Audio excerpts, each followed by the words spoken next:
The answer is no. It's not new. There's an old blues song going back to the 1930s or 40s. I remember it.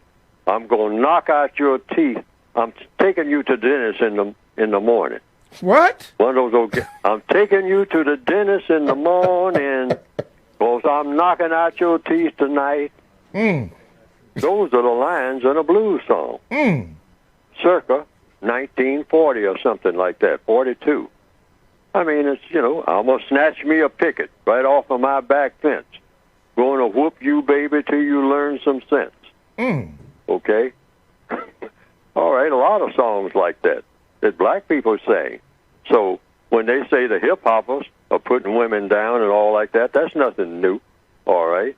We have been trained that way. That goes with the system of white supremacy. The black male is supposed to be doing everything he can to say something and do something derogatory where the black female is concerned.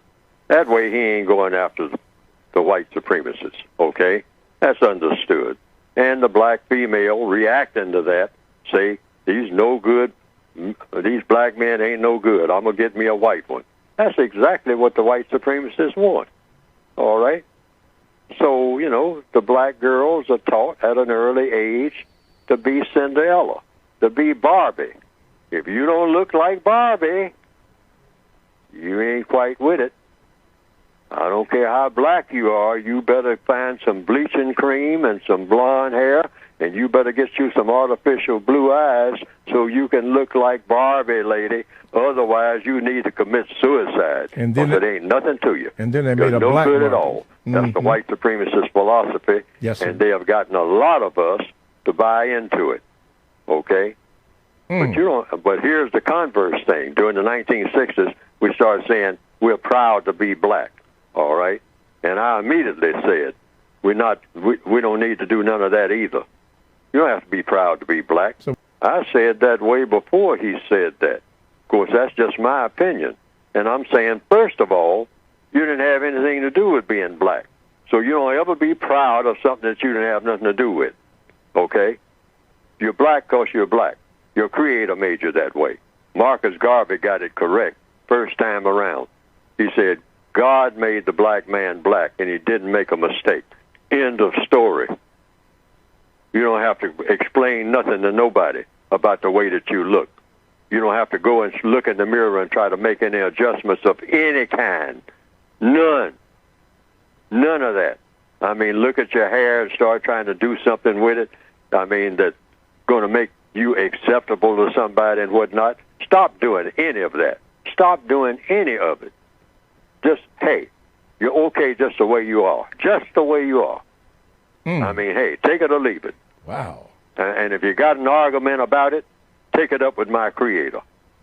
You want to argue with me about how I look, about my nose or my lips or my hair or my eyes or the color of my skin, and you're going to trap me into making an argument where I got to defend it or I got to say something nice about it or I got to be proud of it or be sad about it or go through some type of emotional trip that keeps tearing me apart?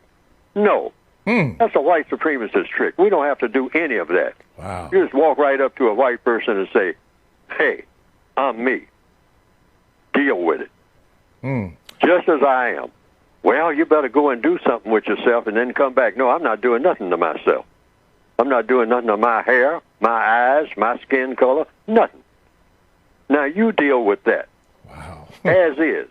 And if you got a beef about it, take it up with my creator and see good luck with that. All of this sexual confusion and whatnot. It's there on page 343 for those who already have the book that you can get by going to producejustice.com. Counter-racist sexual. That's what we all should try to be according to the textbook for victims of racism.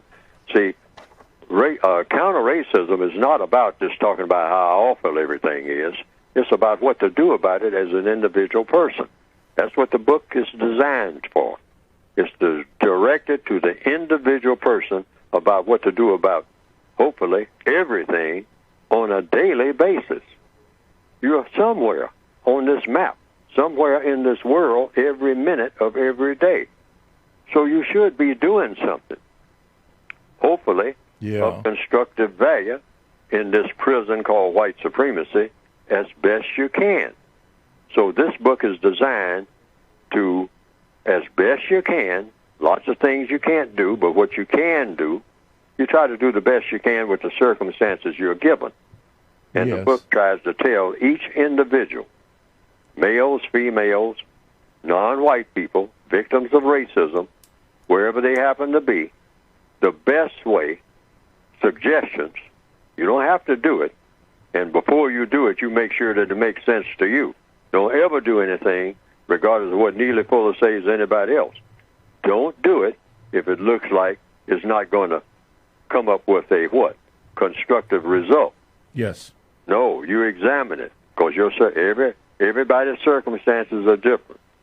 But they are just suggestions in this textbook, including what to say and what not to say, what to do and what not to do. Yes, sir. In every area of activity. Go to it by going to producejustice.com.